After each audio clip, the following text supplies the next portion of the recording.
আমি ঘটিয়েছি। শোন বাবা, তুই আমার একটা মাত্র ছেলে, তুই বিয়ে করতে চাস না। আমি মারা গেলে তোকে কে দেখবে? আর তোর জন্য আমি এমন একটা মেয়েকে খুঁজে রেখেছি যার বাবা মা সবকিছু আমি হব, আর যে তোর সংসার আলো করে তোকে ভালোবেসে এই সংসারে থাকবে।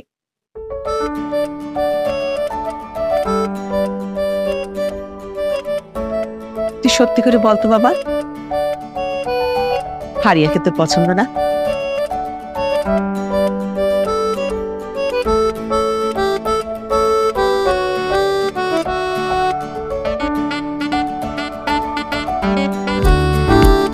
ফারিয়া, আমি সরি। সরি কেন? এই যে প্রথম থেকে তোমাকে একসেপ্ট করিনি, খারাপ ব্যবহার করেছি, গালাগাল করেছি, এই জন্য সরি।